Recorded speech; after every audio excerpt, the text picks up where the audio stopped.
para te auxiliar nisso. Tá bom, Camila, grato pelo que você disse aí. Eu não sei se eu sou isso aí mesmo, não, mas já que você disse, a gente está aqui. Como eu te disse antes, né, e grato pela turma que está aí nos vendo, né, uma das poucas coisas boas dessa nossa fase que a gente está, é que agora a gente sabe como fazer essas web coisas, né, então é muito mais fácil para a gente falar com outras pessoas de outras áreas e de outros campos, né, e então fica muito mais fácil. Como eu te disse, eu não sei como isso vai ser feito, mas uma coisa eu sei, se fosse para falar do tema em si e do paper em si, eu iria falar para você chamar o meu colega de paper, né, porque o tema é dele, né, não é meu, né, a gente só guiou, né, sobre esse tema, e aqui, como é aquela coisa meio da caixa preta, que eu nem sei se existe uma caixa preta mesmo, eu sei que você colocou o nome só como uma chamação bem forte, né, eu não acho que existe uma caixa preta, existe uma série de, como é que fala, algo que não é fácil, mas não chega a ser uma caixa preta, né? Porque tá lá, você manda o artigo, né? Não há nenhuma trava sobre isso. A trava que existe, que eu acho que são duas travas, né, para você enviar um artigo e para que ele saia num journal de um bom nível, a trava número 1 é a trava de como você fala, a parte da língua, né, que para a gente não é fácil, e a trava número 2 é a trava da verba. Né, é isso que eu quero falar ao longo do tema. Mas falando um pouco sobre o artigo em si, né, eu vou chegar lá de como esse artigo nasce, ele é feito em dupla, ele iniciou, salvo engano, no final de 2016, início de 2017. Fala sobre a lei de Wagner, ilusão fiscal. Quando você trata esse tema, né, ele é um tema, para gente que trata desse tema, muito mais micro, né, quem trata desse tema. Então, essa foi a primeira, o tchan do artigo. Se você tem um paper onde grande parte dos papers que vem antes são de micro, aí a gente viu esse lado, como que eu trato da lei de Wagner, etc., mas do ponto de vista macro. Então, essa já é uma boa linha, né, assim se diz, né, isso tudo foi visto, né, foi pego, antes que eu falasse, né, foi pego pelo meu coautor, o Pedro. Passa para 2, por favor, Camila. E, logicamente, quando se faz um paper, né, você tem que ter aquele tchan, né, o que você fala sobre isso? Então, para que você ganhe alguma visão sobre esse artigo, você tem que ter aquele tchan já na página 2. E quando se trata do tema de lei de Wagner, é muito fácil, né? Se você pega em 2016, eu tenho lá Rio de Janeiro, Rio Grande do Sul e Minas, né? Aquele caos do ponto de vista fiscal, né? Dívidas muito altas, né? 2019, Roraima, Rio Grande do Norte, Mato Grosso, Goiás, caos, idem. Aliás, é um tema que você pega e você vê, poxa, se eu falar sobre esse tema, é algo que eu vejo isso aí quase todo dia na mídia, eu leio sobre esse tema, o quão difícil é gerir a questão fiscal nos 27 estados que nós temos, né? Você não acha uma coisa boa. Existem uns que estão muito mal e existem muito poucos, né, que estão mais ou menos, né? Com a crise agora desse ano, a coisa tende a ficar até pior.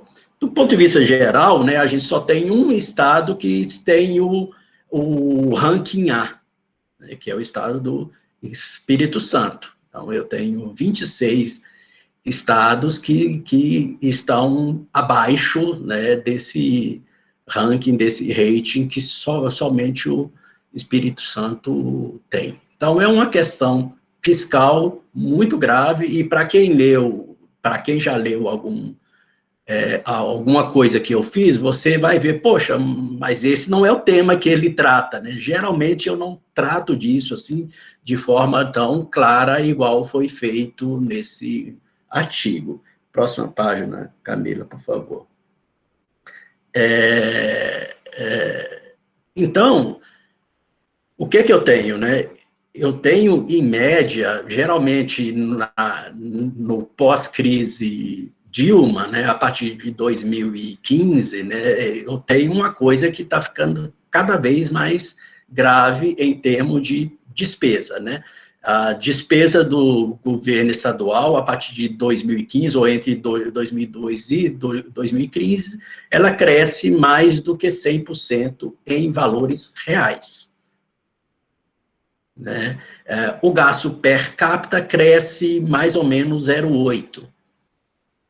Então, não é uma coisa fácil, né? E aí, a gente vem com 3 temas, a próxima página, Camila, por favor. A gente vem com 3 temas, ou com 2 temas, que é o tema do artigo, que, como eu disse, quando você lê um pouco mais de macro, a gente não trata geralmente desse tema. Esse é um tema muito mais visto do ponto de vista microeconômico, então foi uma direção que o paper toma e que ficou bem sólida, né? A lei de Wagner, eu não sei se alguém já falou sobre isso, já sabe um pouco sobre isso, né? A lei de Wagner é aquela coisa que afirma que no longo prazo, né,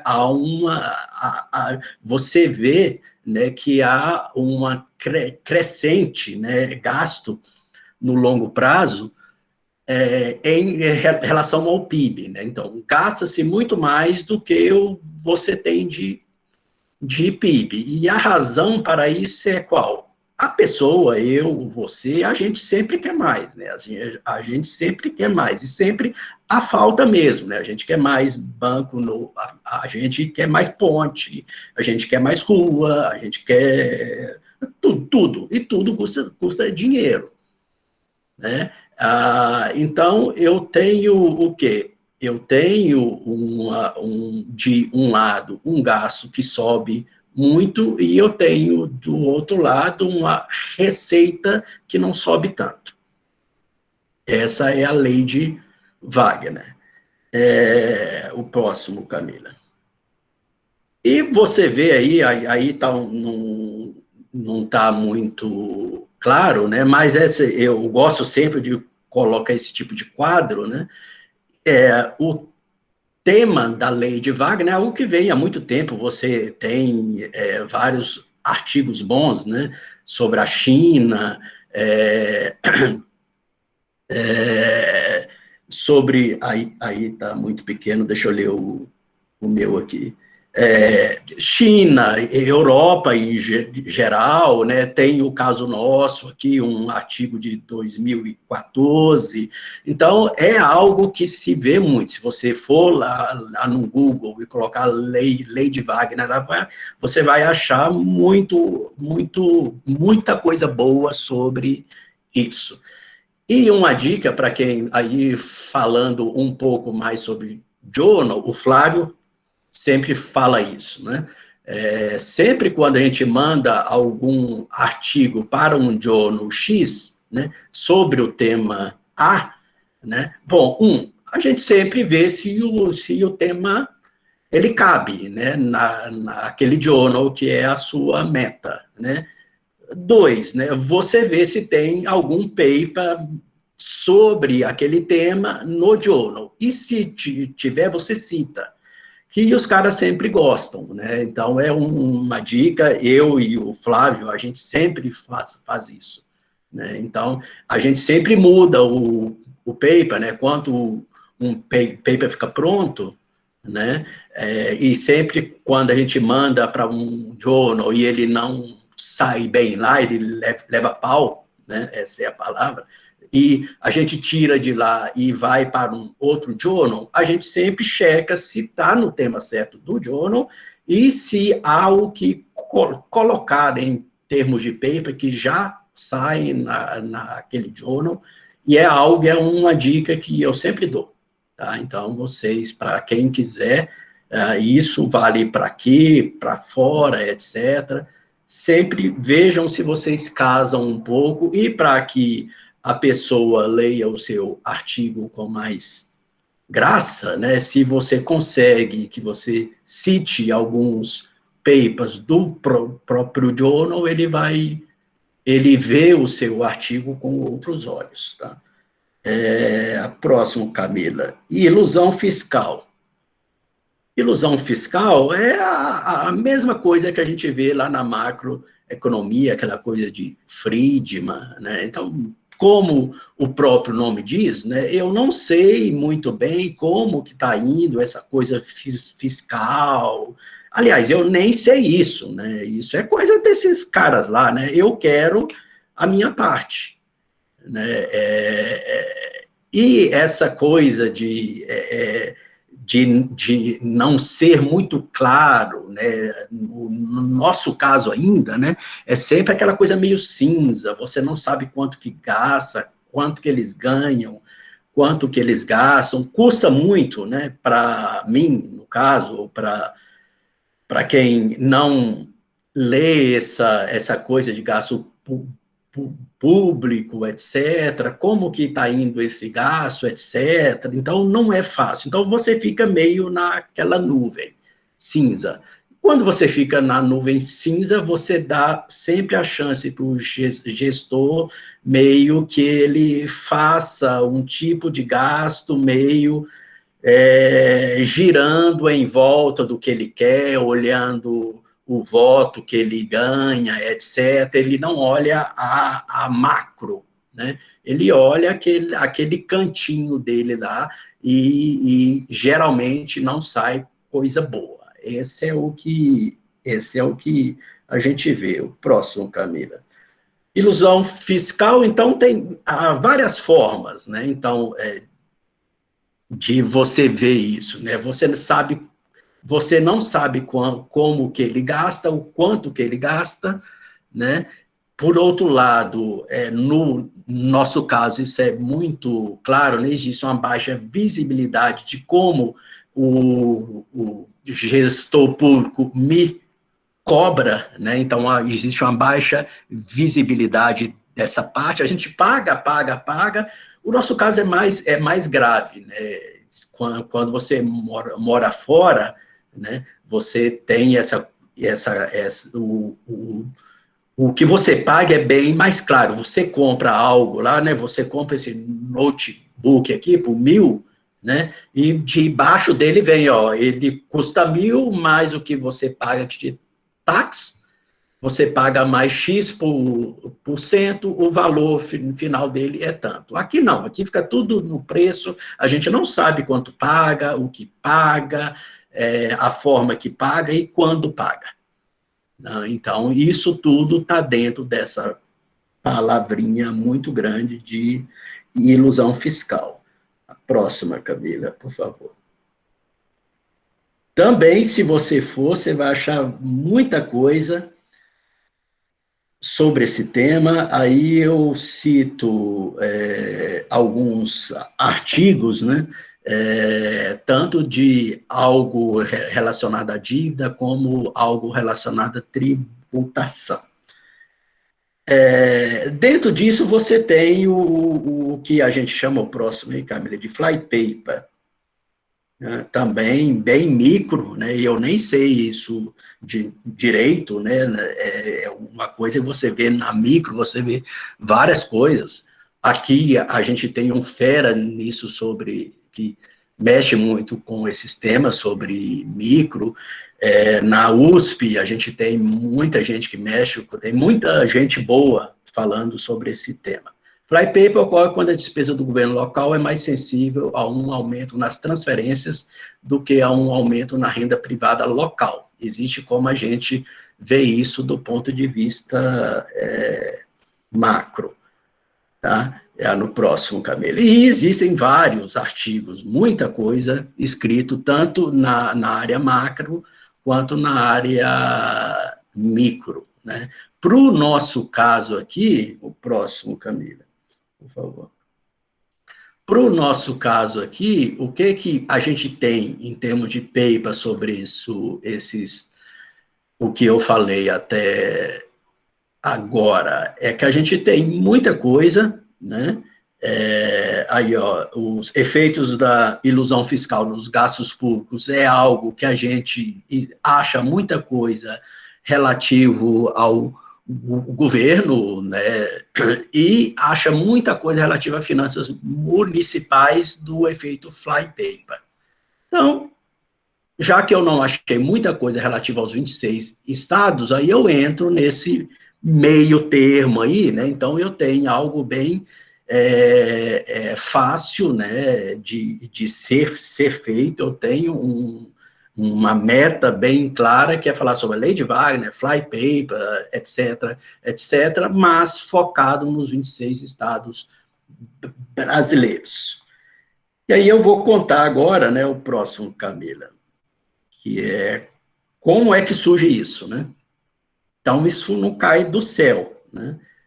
Eu tenho aquela bolsa do CNPq já faz tempo já, e em 2014, né, até 2017, eu tinha como meta fazer algo que está escrito aí, política monetária no Brasil, dinâmica da taxa de juros e coordenação com política fiscal. Sempre tive essa coisa de girar nesse mundo, né? Eu nunca achei, e não é assim mesmo, né, que a gente pode falar sobre política de juros sem, do mesmo lado dele, falar um pouquinho sobre gasto público, como que essa coisa gira, que elas meio que se colam, né?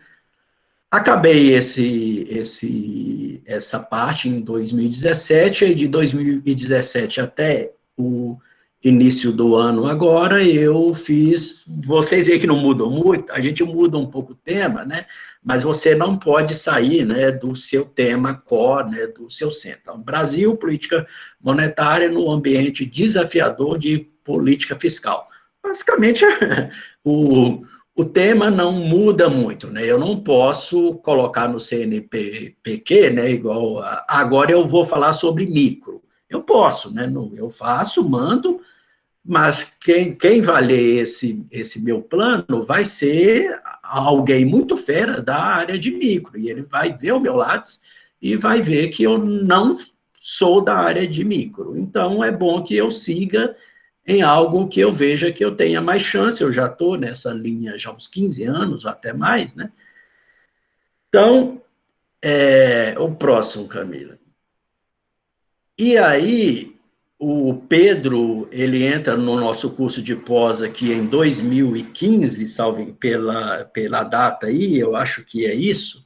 O Pedro entrou no nosso curso de pós em 2015, e ele fez uma dissertação chamada Lei de Wagner e Ilusão Fiscal, Causalidade entre Receitas e Despesas, né?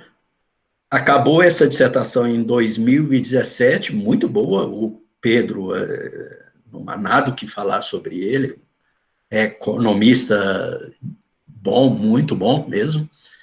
E esse tema dele, já em pouquíssimo tempo, né, sai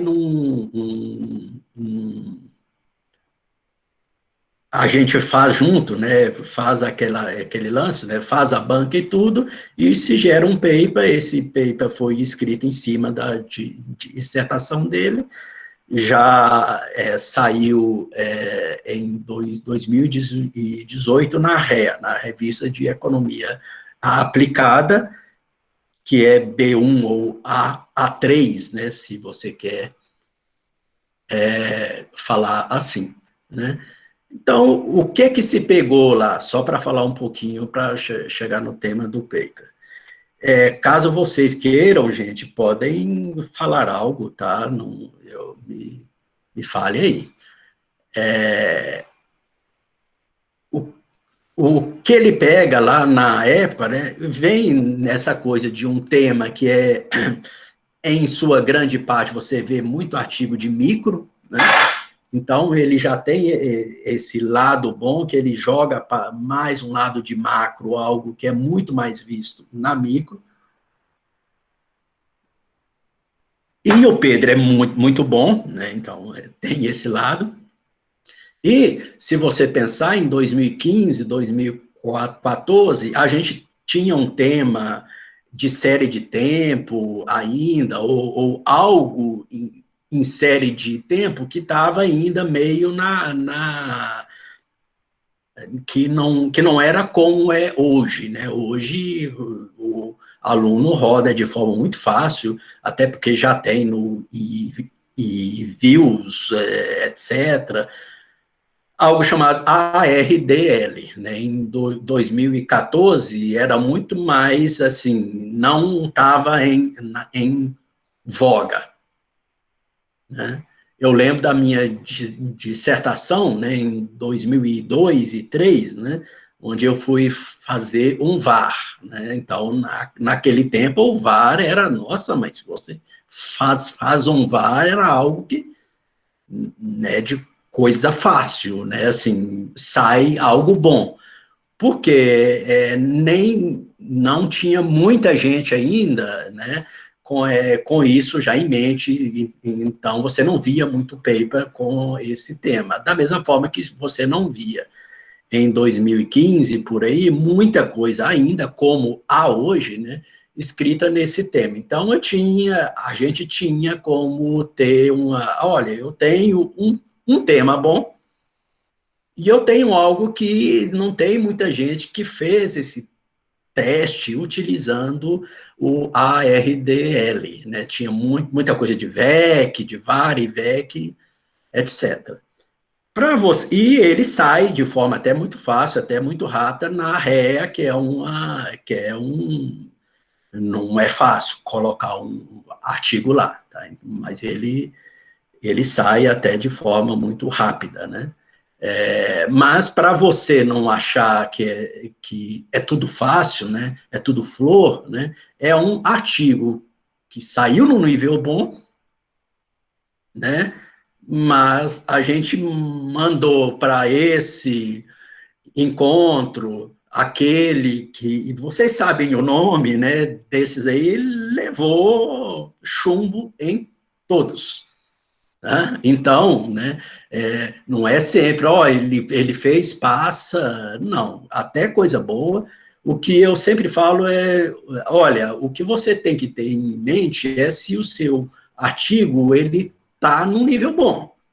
Né? Agora, se ele passa, aí é outra coisa. Né? Então, eu não queria colocar o Pedro ou o meu nome na réia se eu visse antes que ele não tinha um certo nível para a réia, né? Que é uma A3, é boa. Né? Então, você lê o seu paper, o jeito que ele está, você manda para o nível que ele está, né? Seja uma B1, B2, B3, ou gaste mais tempo nele até que ele saia no nível que é a sua meta, né? O seu target. Beleza, pode passar, Camila. Beleza, aí o Pedro fez a banca dele em 2017, por isso que eu disse, né, que o tema é muito mais dele do que meu, né? Aí ele falou, olha, eu tenho esse outro tema aqui. Ele já tinha feito a banca dele, ele é da UFA aqui, né? Ele falou, eu tenho um tema aqui, e eu acho que é um tema bom. Eu falei, ok, então a gente faz algo e já mira diretamente algum artigo de fora. Essa era a meta. Né? Aí que ele veio com esse artigo que a gente está falando aqui e que eu sigo nele em pouco tempo. O que tinha de bom nele? O que tem de bom quando você lê esse artigo? Né? como eu disse, né, sempre aquele tema de micro, então você acha meio um lado de macro que é bom.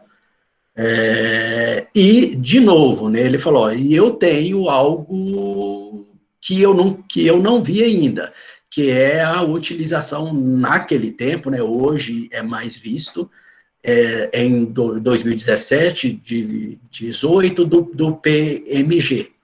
Então, olha, eu tenho algo, eu faço esse teste, eu não vi ainda, de série de tempo, que é uma coisa relativamente nova, e o tema é legal. Eu falei, Pedro, vamos embora, o que eu gosto é de coisa boa.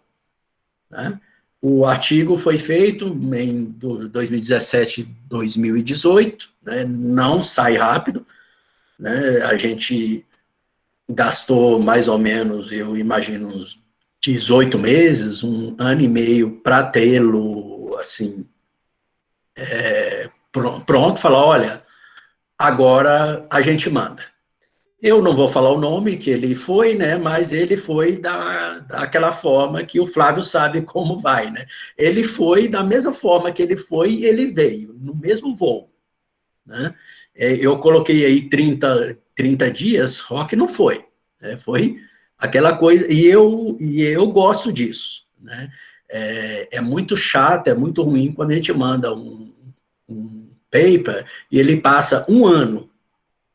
Ele passa um ano lá na mão do journal e ele volta com um baita não. Então, eu acho muito mais rápido quando o paper chega lá e em 25 dias alguém lê lá e fala, olha, que foi o caso. O paper está bom, só que não é muito o jeitão nosso que não. A gente geralmente não trata desse tema da forma que vocês estão querendo, não. Tá? Ok, aí que a gente foi para o RDE. Tá? Só que não foi fácil, né? Ele ficou mais de um ano com essa frase que está aí, ó, pending triad. Ah, ou seja, ele ficou na mesa do cara lá e o cara não estava dando, não, não leu o artigo, não sei o que foi. Até que um belo dia eu faço né, eu falo com ele, né, ou peço o Pedro, que era o dono do artigo, Pedro, fala com ele e vejo o que ele pode falar, que já tem um ano que o artigo já está na mesa dele lá. Eu faço isso sempre, tá, gente? Só para falar um pouquinho sobre isso, eu tenho um artigo com o Fábio Terra, que a gente submeteu em janeiro de 2019. E a gente não ouviu nada, né? Então é muito fácil. A gente manda e-mail e nada. E fica uma coisa chata, que se você tira o paper, né, fica chato, porque aí você já está um ano e meio para trás. Se você tira o artigo, aí vai ter que ler o artigo de novo, ver se faz a série de tempo de novo, etc, etc. Mas, nesse caso aqui, né, eu mando esse e-mail para eles, né, e aí saiu rápido, em 6 meses, etc, saiu, né. Poxa, mas para que você manda para RDE? Né? A razão, ela é grátis. Ela tem um nível, eu falo sobre isso no final, né? Mas, sobre o que eu falo, essa caixa preta, né? Mas, então, o que eu disse que não tem uma caixa preta, mas tem umas coisas, né? E uma coisa dele é o dinheiro, né? É o dólar, né? Então, quando ele leva aquele desk reject lá de 25 dias, aí a gente fica, aí, manda para qual, né? Aí eu acho que foi o Pedro que falou, está aí no final aí, ó. Quais os outros journals? Aí ele fala, tem aqui o JDE. Eu falei, olha, ele não custa caro, né? Mas não tem chance, cara. Então, essa é outra coisa que você precisa ver, né? Não adianta você colocar um artigo numa top que você sabe que não tem chance. Ele não estava caro, né? Mas eu falei, Pedro, se você quiser, a gente manda, mas não tem chance, não.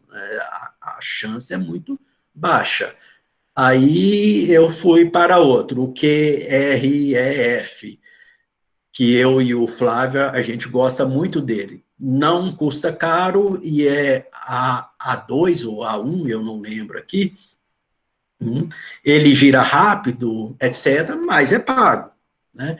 E eu acho que ele não foi para lá na época, porque a gente já estava com um artigo muito novo lá, eu e o Flávio, que é de 2017 ou 2018, não lembro bem.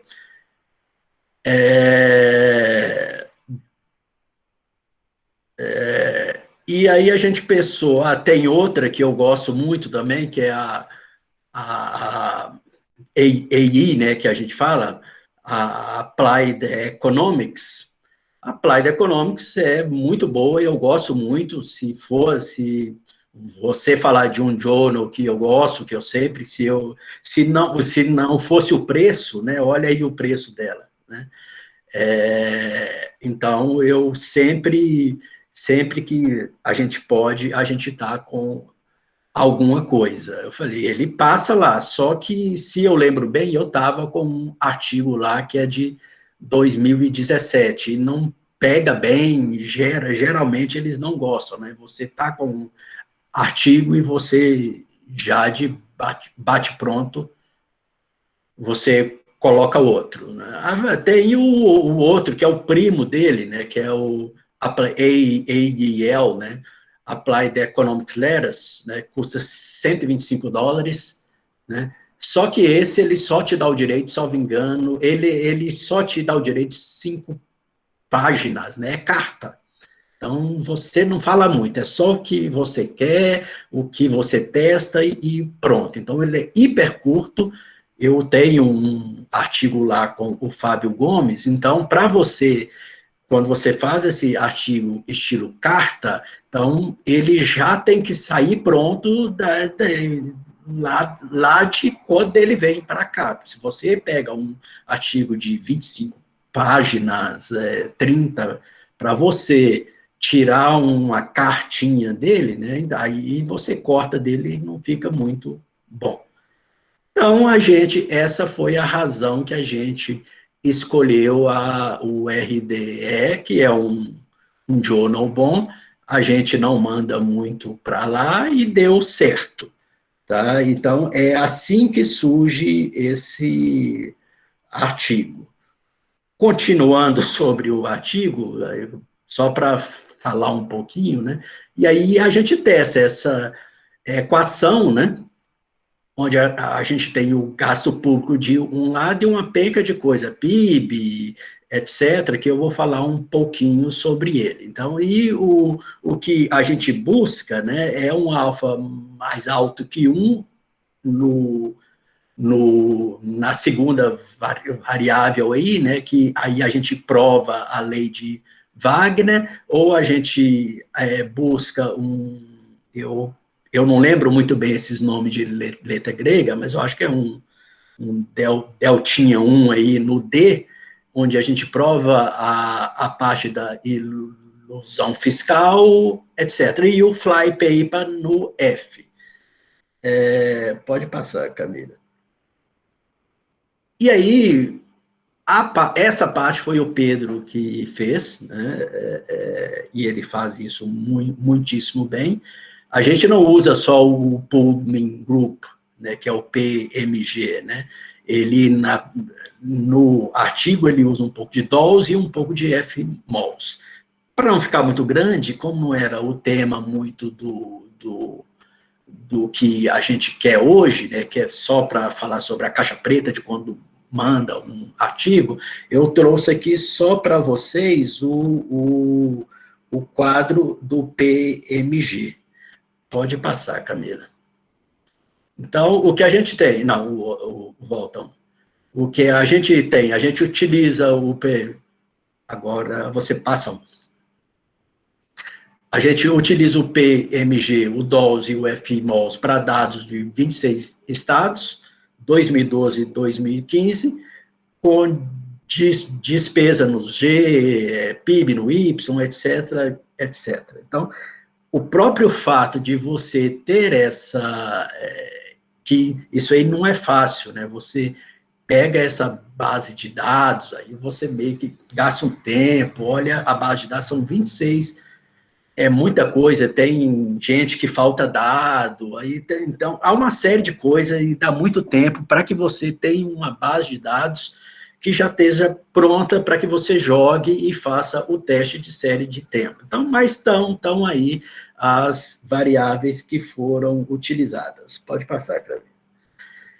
E aí, ok, a gente faz uma série de testes que a gente utiliza.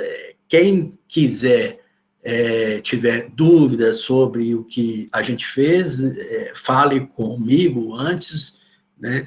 O mais certo é que eu passe para aí eu falo com mais calma como que a gente lida com essa série de coisas relacionadas à série de tempo. Pode passar, Camila?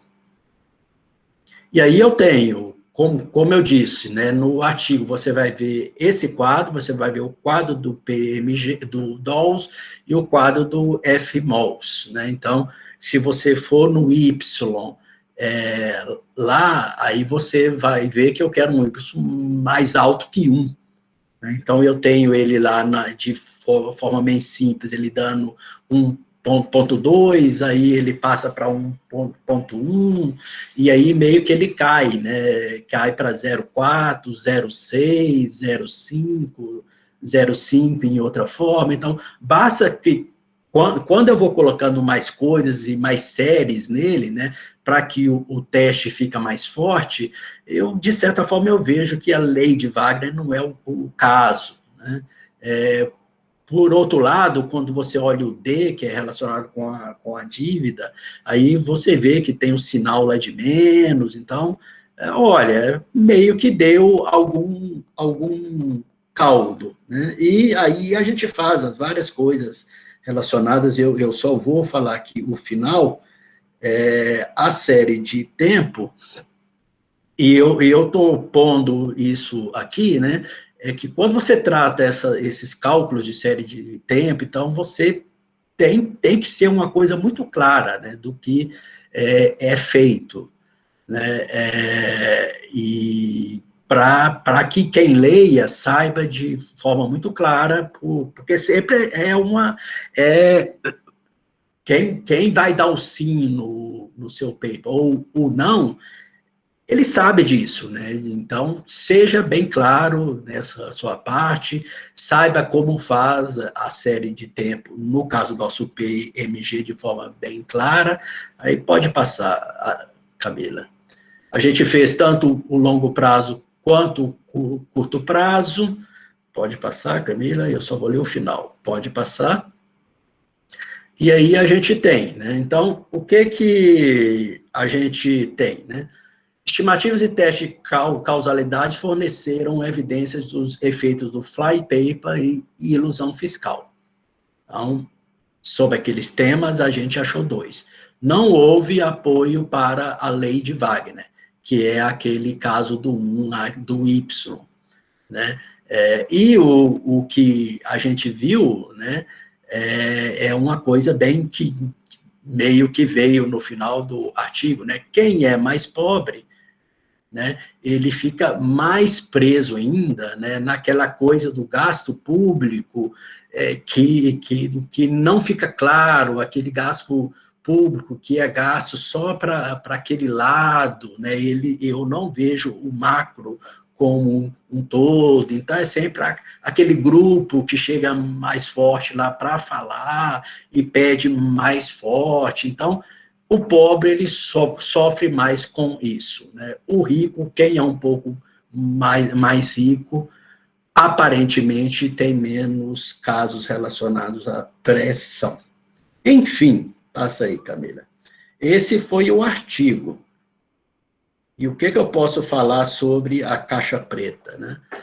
Bom, igual eu falei aqui, né? O ponto 1 é que você tem que ter algo que fale bem, né? Então, você tem que ter aquele tema, né, sólido, né? Então, eu já venho nesse tema, ou de tema relacionado com macroeconomia, tanto da parte de juros quanto da parte de gasto, desde 2012, 13, por aí, né? Esse é o ponto 1, né? Então, você tem que ter aquele tema claro e ver se você entra no meio dos vários papers que tem, né? Então, você tem que achar algo ali, o seu cantinho e falar, olha, eu tenho esse tema e eu não vejo muita coisa sobre isso, né? No nosso caso, que a gente roda a série de tempo, né? Aí é aquele caso, né? A gente sempre quer para o aluno que seja muito fácil, que ele faça aquele teste, né, de série de tempo, e seja fácil que ele faça, que ele leia, etc. Só para que você manda um artigo de nível A ou de nível A1, né, se você trata, no nosso caso, da série de tempo, né, algo bem simples, você não passa um artigo A1 se você for fazer uma série de tempo no MQO. Então, você tem que sempre estar na ponta.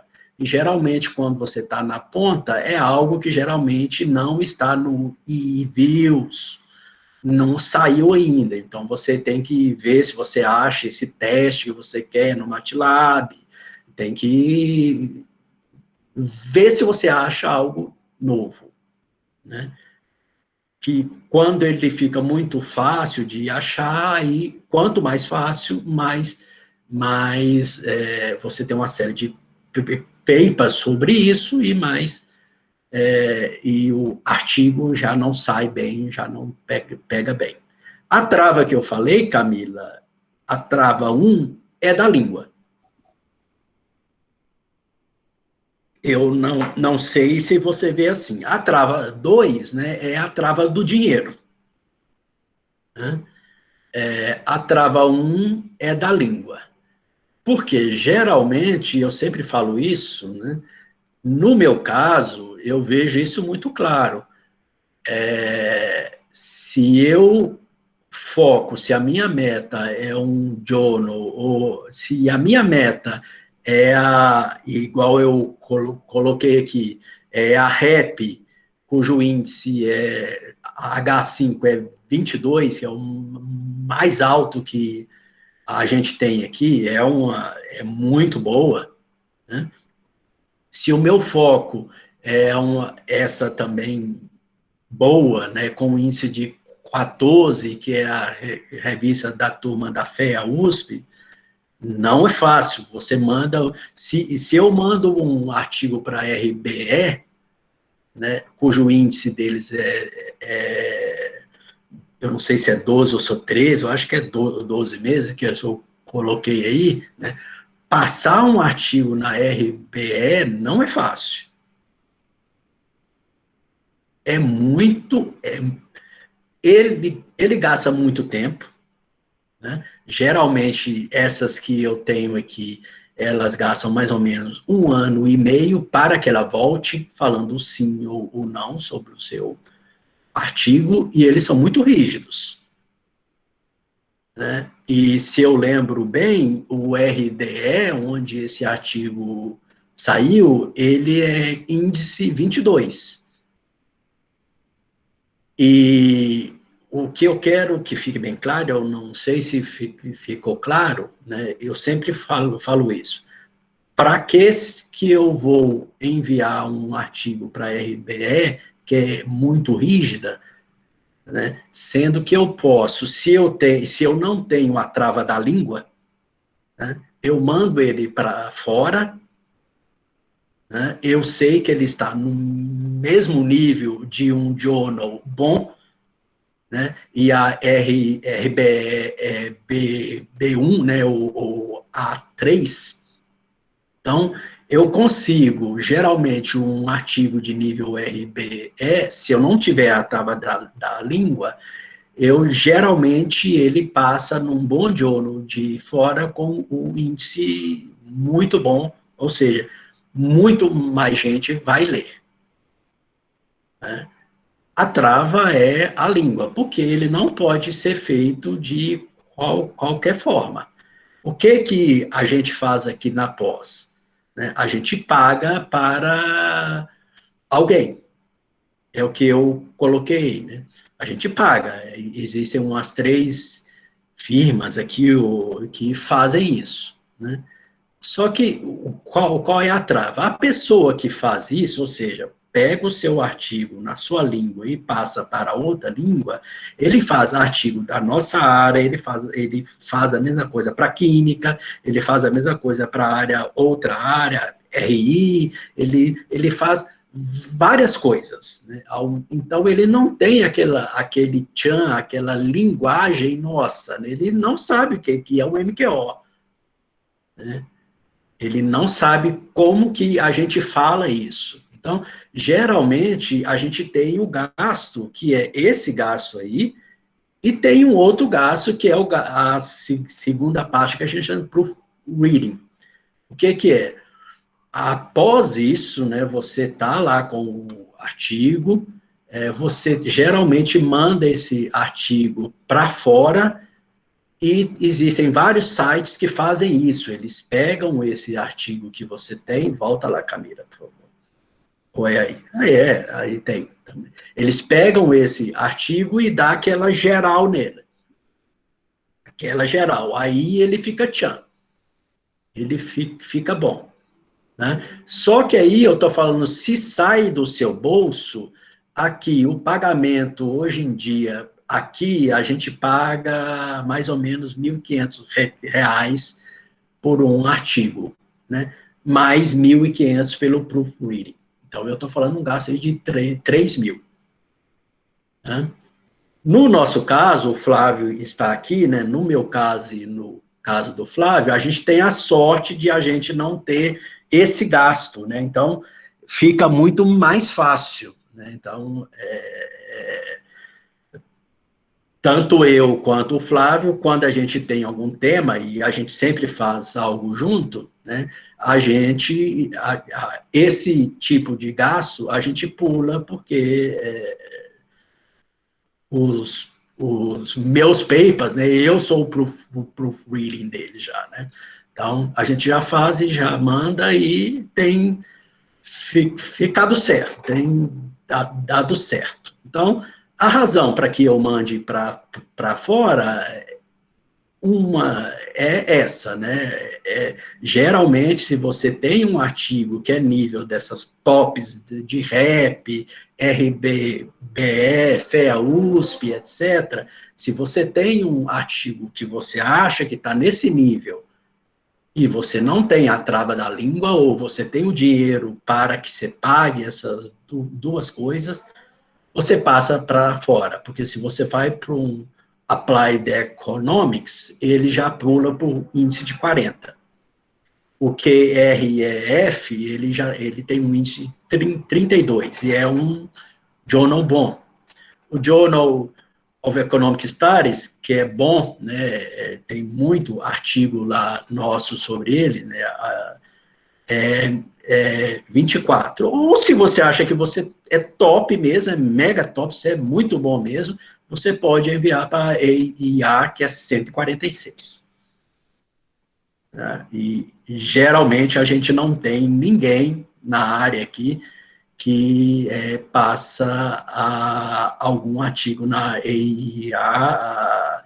Geralmente os textos que a gente tem é de pessoa que estava fora, faz algo fora, né, que chega nesse nível. Então, você tem que estar no nível onde você acha que passa, não adianta dar murro em ponta de faca, né, eu não vou enviar um artigo meu para IA, porque eu sei que nem chega lá, né, ele volta direto, ok?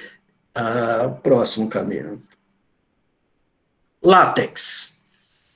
Látex é outra coisa também, eu acho que é algo que Tem muita gente que não faz isso. Se você vê o que eu falo aqui, isso em cima do overleaf. Hoje, se você envia um artigo, volta lá, Camila, por favor. Deixa eu lembrar aqui. Se você envia artigo para RBE, tem que ser no LaTeX. Se você envia o artigo para estudos econômicos, precisa ser no LaTeX. Se você envia um artigo para REA, precisa ser o LaTeX. Então, há vários que eles já pedem o LaTeX. O que eu faço aqui com a minha turma? Já que você falou que eu sou rígido, Camila, passa lá, por favor. Então, o que eu faço? Você quer fazer, você tem um tema bom, então, ok, a sua tese vai sair no LaTeX, tudo já sai no Overleaf. Então, fica muito mais fácil, porque se você não faz isso, né, é mais um gasto. Geralmente, as pessoas cobram R$ 500 por aí para tirar o seu artigo do Word e colocar no LaTeX. É mais um curso que você tem. Tá? Já falei sobre a língua, né? Então você tem esse gasto aí que eu acho que fica em torno de R$ 2.500, né? Para que você passe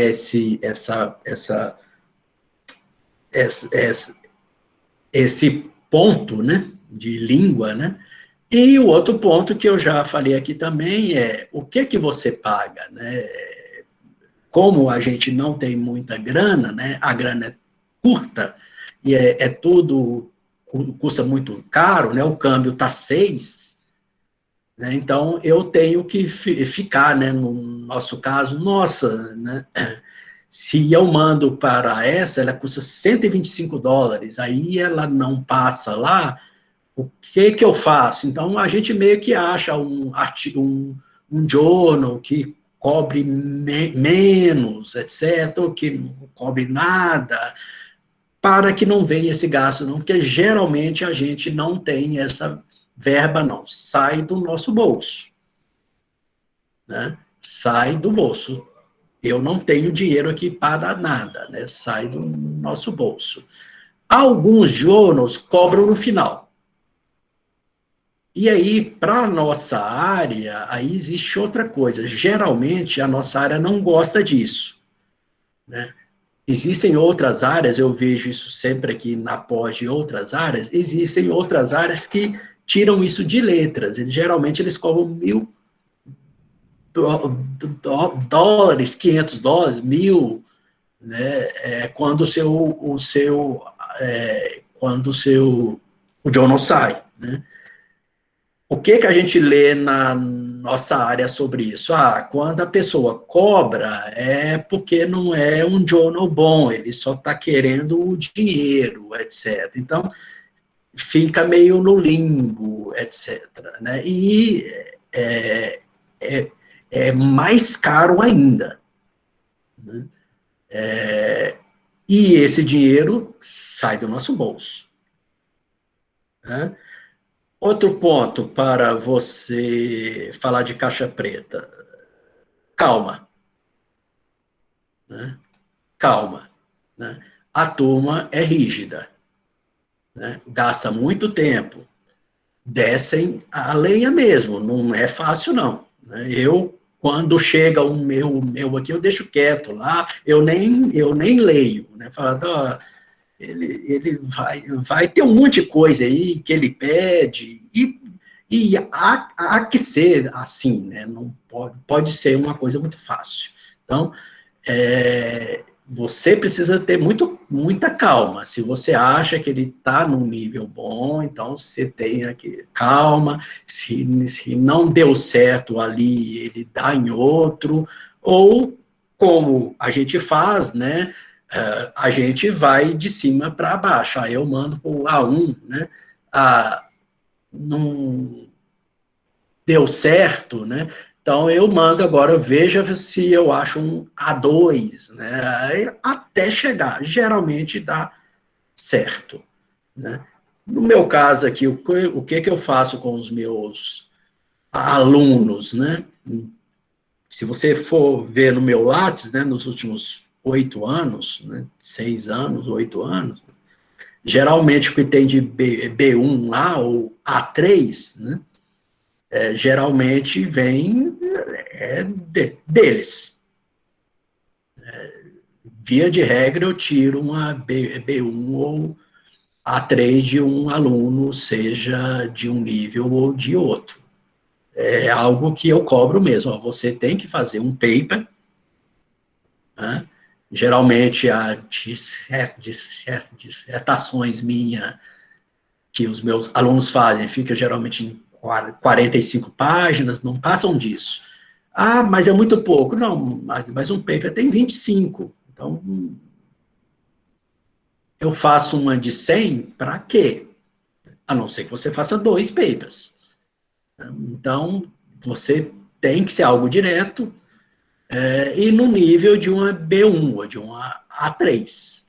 Geralmente tem dado certo, eu tenho tirado bons frutos com isso aqui, espero que continue assim. E uma outra coisa, geralmente a gente faz, mas não muito, né? Aquela coisa, né? Eu estou até com um caso assim, né? Sabe aquela coisa? Você olha, ele não tem muita chance de uma RBE, né? Mas manda que se vier alguma coisa referente a ele, a gente utiliza o não que ele deu, né? O que eles deram, que geralmente são 2 nãos, né? Ao mesmo tempo, a gente tira isso como para ver se o artigo, na sua fase 2, ele fica no nível mais alto. É isso que eu coloquei nessa última linha. A gente tire algo sempre bom, né, quando você ganha um não, né? Leia tudo que foi dito lá, olha, a gente acha que o seu artigo ele não está no nível, por isso, por isso. Então, você pega aquele isso, coloque no seu paper e manda para outro journal. Tá? Por enquanto é isso, Camilo. Acho que eu falei demais.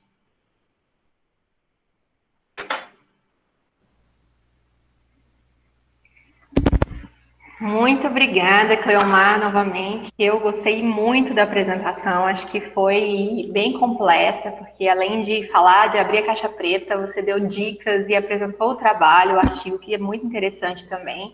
E eu gostei muito, achei que, para mim, ficaram várias lições. Eu tenho algumas perguntas, mas eu vou deixar primeiro as pessoas, quem tem perguntas, pode colocar aqui no chat. Eu só quero deixar aqui algumas coisas que eu coloquei aqui, que eu anotei. A questão do autoconhecimento, você se conhecer, conhecer o seu domínio da língua, seus limites, a questão do conhecimento da área, né, de onde está a pontinha da contribuição que seu artigo pode dar para aquela literatura, a questão do planejamento, né, de escolher bem a revista, de saber o que é o direcionamento da revista, a questão da persistência, que é uma coisa que eu descobri agora, assim, nesses ciclos, do quanto o não é comum e quanto a gente pode usar o não como isca mesmo para poder crescer e ressubmeter para outras. Então, assim, deixou várias lições, não só para os jovens alunos aqui, mas para os jovens docentes como eu também, essa questão de orientação, de orientar dissertações mais curtas, pragmáticas e já mirando, né, em resultados que possam ter contribuição mesmo para a literatura. Então, antes de fazer as minhas perguntas e abrir, eu vou abrir aqui para os colegas, as pessoas que estão inscritas. A Daniele Costa escreveu: boa noite, professor Cleomar. Minha pergunta é básica. Qual site encontra o ranking do grau de importância de journals na área de concentração em que o senhor pesquisa? O QualisCaps. A gente é a nossa mira. A nossa mira é o QualisCaps. Tá? E aí a gente tem o que eu falo sempre é que hoje eu vejo sempre o QualisCaps de 2012, né? Não, 2016, e vejo sempre esse Qualis aí que a gente chama de fake. Uhum. Né? O Vaza Qualis, né? o Vaza-Qualis, que a gente nunca sabe. Existem alguns journals que eles meio que saem de A1 e caem para B2, uma coisa assim, né? E esses dias eu estava até com um artigo para ser, que já estava pronta, e o meu autor falou, não, mas eu fui no Qualis novo, né, e ele é isso, ou no Qualis velho, ele é isso, eu fui e disse, olha, vamos ver se a gente, para que a gente não perca o paper, eu sempre falo isso, né, vamos ver se a gente acha algo que está meio fixo, ou seja, no Qualis 2016, ele é a mesma nota ou nota bem que tá no Qualis novo, porque aí a gente corre menos risco. Uhum. Então, eu olho isso e olho o preço do journal, né? Se ele cobra, quanto ele cobra, é sempre aquele coisa que é dólar, né? É dólar. Uhum, sim. A Karine Silva perguntou aqui, boa noite, professor, proveitosas dicas, obrigada. Tenho duas perguntas. De um modo geral, as revistas internacionais fazem a exigência da apresentação do número da licença do software utilizado. Não Não. utilizado? É uma pergunta? E o outro é comum solicitarem as rotinas utilizadas, programação, script, etc. Na não. Na segunda é sim. Não é muito, não. Não que eles cobrem, né? Inclusive, até na RBE, eles sempre pedem, né? A parte 2 que eu já estou falando. A parte 1, não. A parte 2 eles sempre cobram. Não que saia lá no seu final, eles sempre cobram para ver se você fez a mesma coisa, etc. É só para ter assim, como é que fala? Não que saia no seu paper, né? Para ver se você fez mesmo a conta, etc. Mas não cobram muito assim, não, tá? Se você tiver um certo nome, etc., não é muito. Uhum. Rígido Alguém assim. tem mais alguma pergunta? Você falou sobre achar o cantinho, né? Achar seu cantinho, seu agrafia grupo, grupo que você discute, que você conversa, você conhece os autores. E aí, para isso, a gente sabe que isso exige muita leitura. E aí, sobre isso, sobre essa leitura, uma leitura produtiva, uma leitura direcionada, porque a gente tem aí várias plataformas para a gente procurar, muito abrangentes e que traz um monte de coisa. Você teria alguma dica, professor Cleomar, de revisão de literatura que seja mais pragmática? Como que você faz esse seu processo de revisão, de escolha? Você estabelece critérios para reduzir essa quantidade de leitura? Ou você acha que tem a ver com maturidade mesmo no tema, e isso é uma coisa que exige mesmo ler muita coisa, enfim? O que você poderia falar sobre isso? Tá, antes disso, eu vou falar algo, eu não sei se eu disse ou se ficou claro. Pode ser que você tenha visto lá no Lattes, né? Agora, fechando esse quadriênio agora, eu tenho, salvo engano, 3 ou 4 As, né?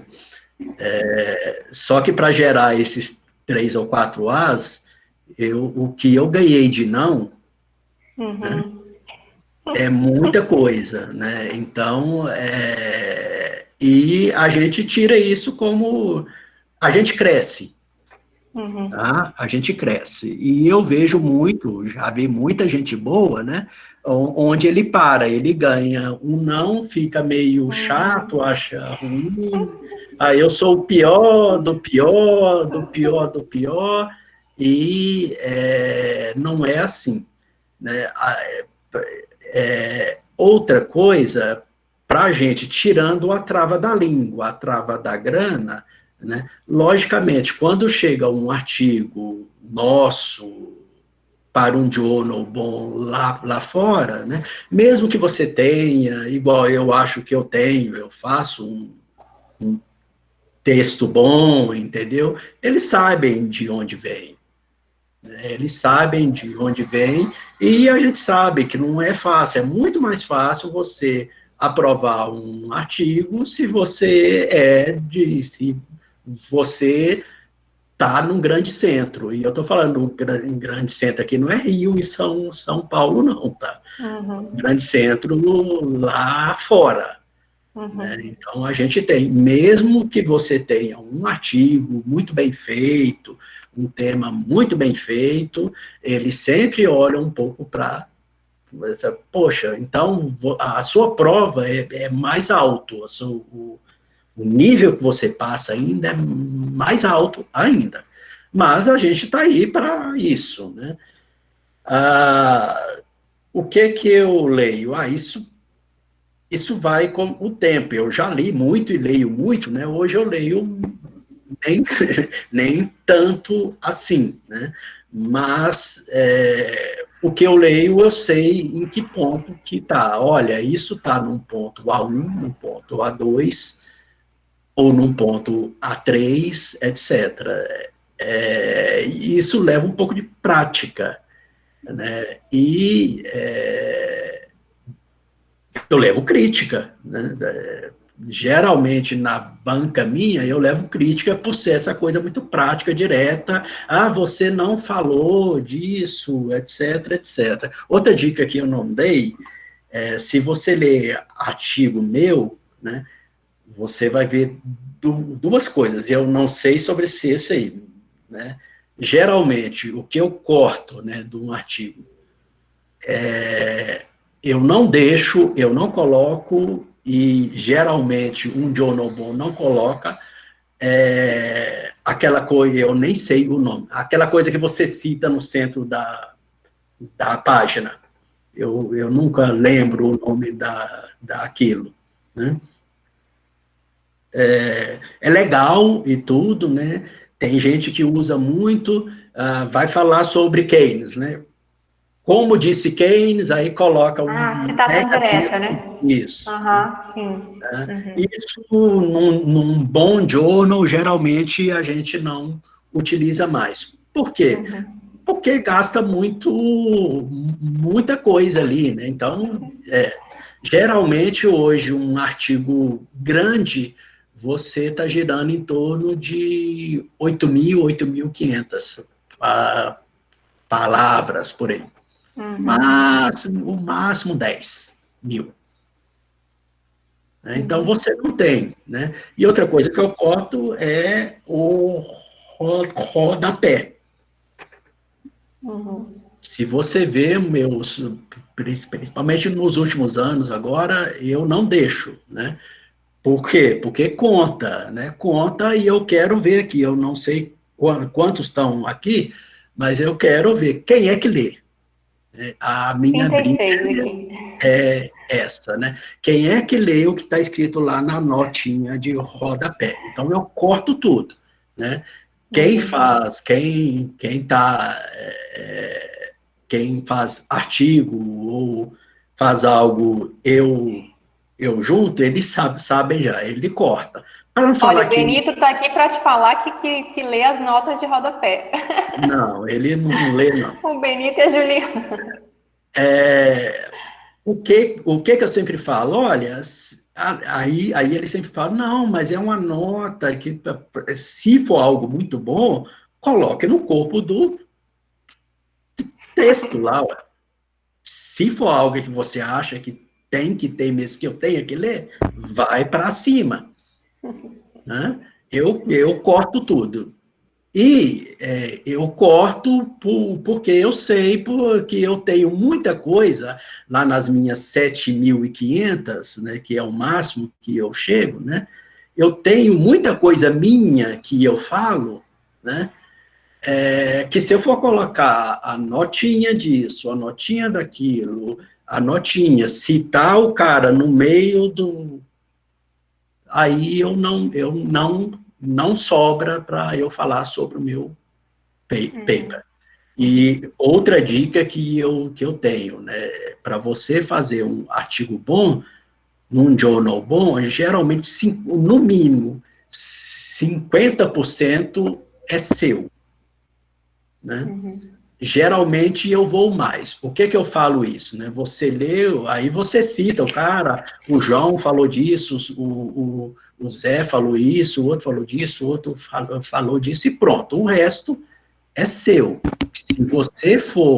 Se você gasta muito tempo para falar sobre o outro, não sobra para. Por isso que eu utilizei esse monte de quadro aí, né? E eu levo muita crítica por isso, né? Você vê, é quadro que cita uma coisa muito rápida, né? Aí, se a pessoa quer, ela vai no Google, leia o paper. Hoje em dia não há mais,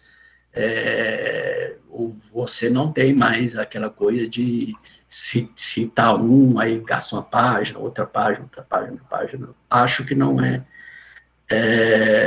Que diga nem isso sobre a nota de JP. Coloquei 2 notas em um artigo, para mim, não, né? Para outra aí. Né? O meu eu corto, geralmente eu deixo 5. Assim, eu falo, para não falar que eu sou ruim, você tem direito a 5. Notas. Esse teu artigo, a revisão de literatura está na introdução, né? Ela está ali bem condensada, né? E depois tem uma outra forma, né? Outra forma que hoje se usa muito, né? É de jogar coisa bem para o início. Né? Isso tem a ver com a revista também, né? Tem uma revista que você submete. Geralmente eu não gosto, não, tá? Eu gosto daquela coisa. Você sabe que eu sempre falo isso, ó, venda o seu peixe na página 2. Eu gostei dessa frase sua. Isso. Gostei dessa frase. O que é? Então, eu não gosto quando eu entro na página 2, onde se cita já de cara, cita o Silva, né? Lá na linha 2, o cara não falou nada sobre o tema, nada não, né? O PIB, aí já citam, aí não fica bom, venda o seu peixe antes. Quando você pega essa prática onde você vende o seu paper e você já coloca o paper de outro junto, né? De forma que você gaste menos, né? E sobre mais para você falar sobre seus testes, que é o que conta. Né? Certo. Tem mais uma pergunta aqui da Yasmine, a Yasmine da Matas, nossa ex-aluna aí, foi minha aluna e provavelmente foi sua também. Minha pergunta é como ele escolheu o cantinho dele, como foi o processo que ele passou para começar a pesquisar e publicar nessa área que está hoje? Bom, eu não vou falar de nomes aqui não, porque é muito chato, né? Mas eu fui pelo lado ruim. Eu vim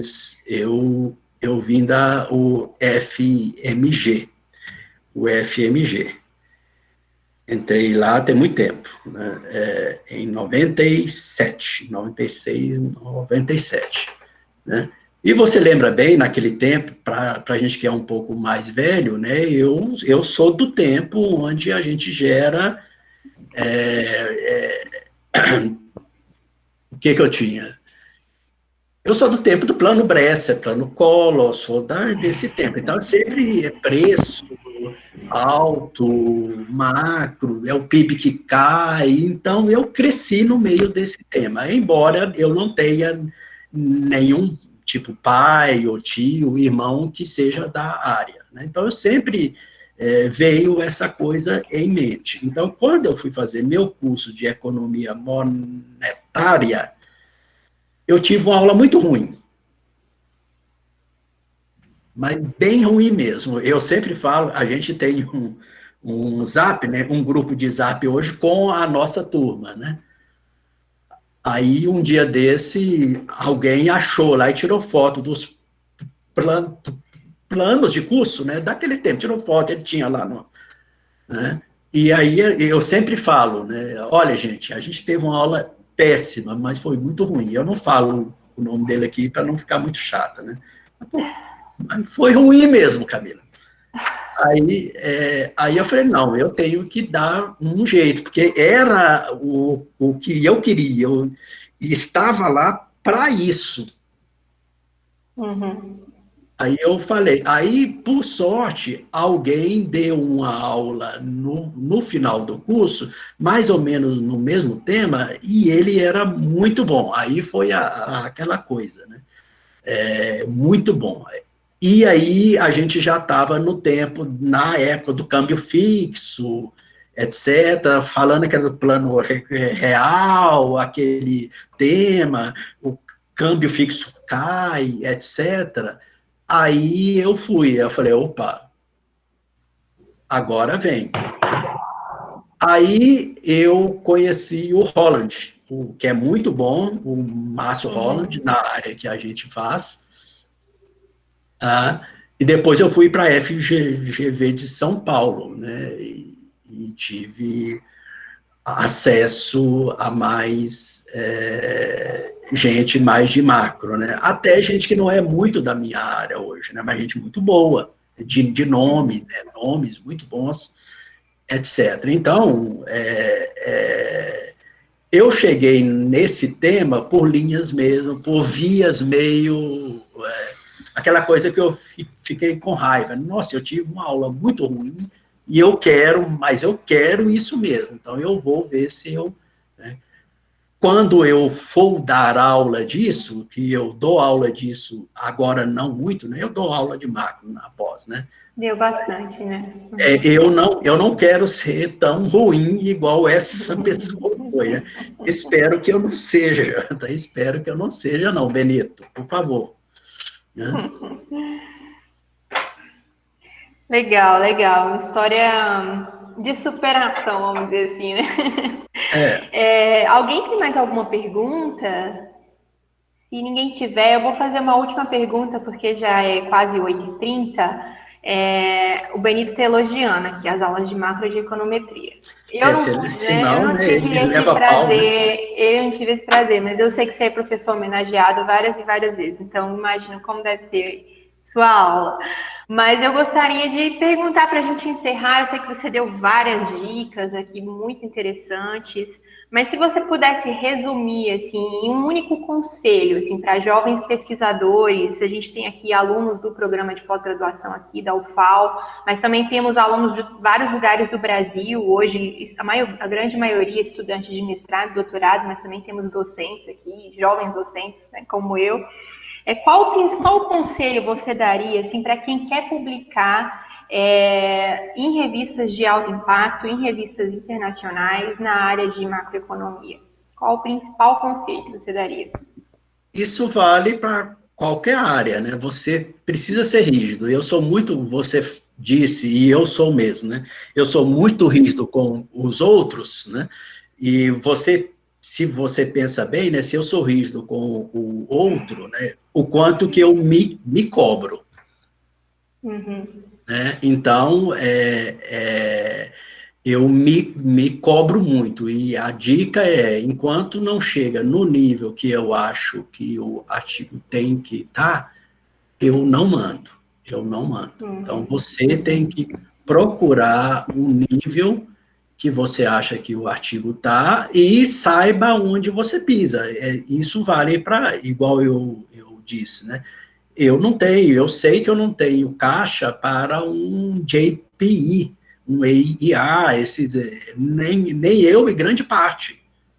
Né? Mas eu sei que eu tenho caixa para tal e tal e tal. Mas para ter caixa para esse nicho, né? Que eu sei que no seu caso você tem, né? Mas você precisa ser rígido, né? Rígido. E outra, você vê, né? Eu nunca vou por conta própria, né? Então eu sempre tenho alguém lá para me dar uma mão, né? Não que eu faça tudo ou ele faça tudo, porque eu não vou disso. Eu nem sugo, né? E nem gosto de... eu não... Nunca que eu vou colocar o nome de um que não fez nada. Então, você, no final, leia o seu artigo, aquela coisa, você tem que ter um tema, tem que ter um plano, a coisa anda, né? Então, E você precisa ser rígido. Eu olho tudo, o sinalzinho lá se está certo. Ah, não, eu leio de novo. Eu não sei se essa frase ficou boa, eu vou lá e leio de novo. Paro tudo, vou, vejo o meu jogo do Galo aqui, acabou o jogo, eu leio de novo. Isso é na sexta, no sábado, o dia que o sono não chega. Eu não tenho dia. E se você falar com alguém que já fez dissertação ou tese, né, eu sigo na mesma linha. Se não tiver no nível que eu quero, volta sem pena. Enquanto não chegar naquele nível, né, e como que você sabe que é esse nível? Aí que leva tempo. Né? Eu vejo muita coisa boa onde, por falta de, como é que eu falo?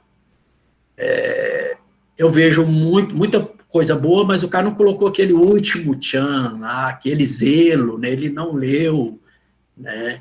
Eu sempre bato muito no pé, né? Olha a crase, olha que não tem crase, então olha a vírgula que você não sabe usar, olha a vírgula que você, o ponto final, é, é, é isso. Se não for assim, e fora isso, né, você tem que ter aquele tema bom, né, mas tem muito disso, né, muito a paper que volta, bom, é porque a pessoa não teve aquele zelo, ela não volta e lê e tudo. E outra coisa, como eu disse que eu sempre levo não, né, se chegou o não, né, aí você limpa, leia o que ele falou, mas, né, e veja o que tem ali de novo. Eu nunca baixo falar, pô, mas será que. Nossa, mãe. Então, é isso. Se você acha que está num nível bom, ó, eu fiz aquilo, eu acho que está num nível bom. Aí você vai. E sempre quando volta, você lê de novo, faça aquele teste novo, vê se você falou para ser bem claro. Mas eu leio tudo, você sabe disso, né? Eu leio tudo, desde o início até o fim, né? Coisa desse tipo. Olha, lá no final é um artigo da REP, aí eu leio e falo, não, esse não é REP. Esse é REP, mas esse aí é 2018, esse aqui não é. Eles sabem disso. Então, esse tipo de coisa é que a gente vê. Qual a validade, Legal. Camila? Tem uma última pergunta aqui, o professor André Maia, perguntando qual a validade de sua bolsa sanduíche e seu pós-doutorado nos Estados Unidos para sua formação? Aí você fez dois visiting scholar, né? Dois pós-docs, um no New York University e um na Columbia University. E você tem uma graduação também, né? Que eu fiquei depois que eu fiquei sabendo da sua história de vida. Sensacional. Então, eu não sei se ficou muito claro o que ele está querendo saber, Camila. Qual a validade de sua bolsa? Será que tem a ver com o nosso tema aqui, né? No caso, pré-produção, quanto isso pode ter facilitado aí a tua produção recente em revistas de alto impacto? Talvez o teu inglês, com certeza, isso, né? Você morar fora por um período bem grande, você morou acho que mais de 10 anos nos Estados Unidos, né? 5 anos. Então, 5 mais anos os e dois pouco. do Visiting Scholar, né? É. Então, quase 10, 7. É um bom tempo, né, de domínio de língua e estudou Então, fora também. eu conto um pouquinho. Talvez é isso. Ó, o quanto esse período de pós-doc Sim, contribuiu para suas publicações. tá. A minha bolsa 1 foi em 2006, quando eu estava na GV. E aquele tempo não era fácil, tal, tudo. Aí eu não tinha na minha área alguém que eu não sei como, se vocês sabem como que funciona essa coisa de bolsa, né? a gente quer que não é uma coisa fácil e a gente quer que seja fácil. O que que eu digo, né? Não adianta você ter uma carta para ir para, eu não vou falar assim. É muito mais fácil você conseguir uma bolsa quando você tem uma carta vindo de uma top. Você sabe disso, Camila. Então, não adianta. Olha, eu quero fazer o pós-doc num lugar que tem aquela praia linda, aquela coisa que eu curta bem, mas o curso não é bom, ele não tem nome, eles não vão te dar bolsa. Esse era o ponto. Então, eu tinha que procurar um lugar top para eu ter chance de bolsa, que não tinha naquela época essa coisa de vínculo com bolsa, com curso de pós, igual até pouco tempo, né? Que foi o caso seu, né? Se eu lembro bem. Foi. E eu tinha que ter alguém da minha área, né? Fui lá na GV primeiro falar com o Bresser, eu acho. Aí ele falou, não, eu não mexo com isso, eu não sou ponte. Isso é que ele falou, porque eu estava fazendo a minha tese com outro. Tá? Então, a ponte seria isso, né? Olha, se você estivesse fazendo a tese comigo, né, eu iria dar um jeito, mas como você está com outra, né, esse outra que dê o seu jeito. Eu fiz o que o nosso colega fez aqui, pode falar aí. Eu falei com ele agora no início do ano, dê o seu jeito, mande carta no tempo. Benito, né? Ó, ó, se vira. Você vai mandar 30 e você vai receber vários nãos. Eu fiz isso. E pior, tem gente que nem não fala, né? Não fala nada. Ignora, né? Eu Ignora. recebi um não, assim, eu recebi um não falando que não aceita brasileiros, porque brasileiros Né? não trabalham. Eu recebi um desse jeito. Exatamente, eu lembro disso. Eu lembro disso. Eu tive não, tipo, não. Aí faz, né? Dia, não sei o quê. Pá, pá, pá, pá, pá, pá, pá, pá, pá. Não. Esse foi quando veio. Porque grande parte não veio. Por sorte, eu achei essa pessoa na NYU, que é top, mega top. Os caras são muito bons, né? Prêmios Nobel, assim, né? Sai pelo... Né? Aquela coisa absurda. O lugar, né? E aí, por sorte, ele falou sim. Aí eu fui. Tanto que eu tinha bolsa de 1 ano, aí naquele tempo tinha coisa de vício, não era um rolo, era muito tempo, e até aí eu fiquei lá só por 9 meses, porque o vício não era tão rápido assim, não deu tempo entre o vício e o tempo de bolsa que eu tinha. Esse foi o caso. E eu fiz o que lá? Eu fui para aula. Eu fiz macro 1 de novo, micro 1 de novo, as básicas. Interessante. Só para ter uma base um pouco mais e o tempo livre, eu fiz o que tinha que ser feito, né? Você tem o tema, né? E você segue aquele tema que você tem com quem te deu a carta. Para mim era mais fácil por causa, eu já era um pouco mais fácil, e eu tinha os outros temas que eu tenho que sempre que seguir aqui. Esse foi o meu caso de 2006. Agora, em 2018, pior ainda, né? Porque a gente já estava na fase de pouca bolsa. Mas muito pouca bolsa. Aí para pós-doc, que não existe, né? Você sabe que lá o visto é só um, né? Tanto para um caso quanto o outro. Aí quem me ajudou foi o Holland, o Márcio Holland, que me deu uma mão lá com o Fischl. Né? Em Colômbia, né? Aí eu tinha a carta do Fischl E aí as bolsas CAPES foram 2 para a nossa área, salvo engano, ou 3, acho que foram 3. E eu fiquei com uma bolsa dessa. Uhum. Agora não tem mais, né? Agora quase sempre essas bolsas vêm pelo CapsPrint. Então, se você não tiver no CapsPrint, você não, praticamente não tem. E o Fischl tem aquela coisa boa, né? O Fischl lê tudo, né? Ele é um... O Fischl já está com 88 anos, por aí. E ele leu muito mais que muita gente aqui, Camila. Interessante. Ele lia, então a gente tinha reunião de 15 dias, ele lia tudo mesmo e leu, Que massa. né? E teve muito.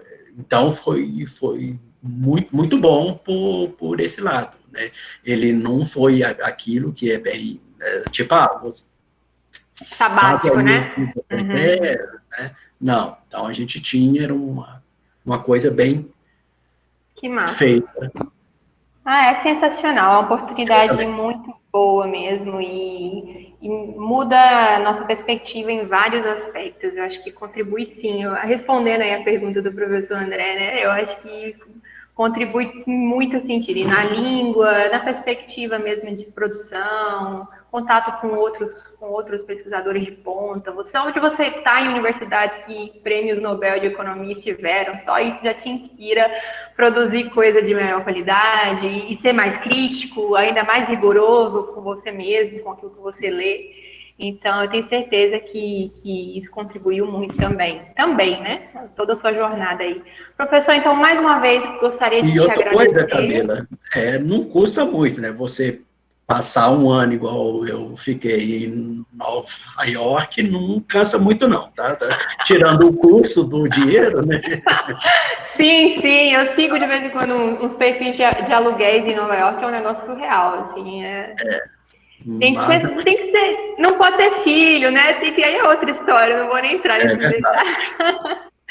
Mas, novamente, Vilmar, muito bom, foi muito rico aqui, aprendi muito, tenho certeza que todo mundo, olha, dos 40 e poucos que estavam aqui, 33 ainda estão, então eu tenho certeza que foi muito bom para todo mundo. Então, novamente, muito obrigada, tá, pela oportunidade e espero poder retomar o contato com vocês, manter o contato com a Berlândia e retomar também parcerias, enfim, produções, tem algumas ideias aí para trabalhar com a Ana. Acho que no futuro próximo a gente vai fazer algumas coisas juntos. Então, obrigada novamente, o pessoal está parabenizando, agradecendo. E é isso, Grato a tá? todos aí, então. Tchau, tchau para vocês. Obrigada a todos. Até a próxima quinta-feira, pessoal. Até mais. Tchau. Tchau, tchau. Onde é que está? Shalom.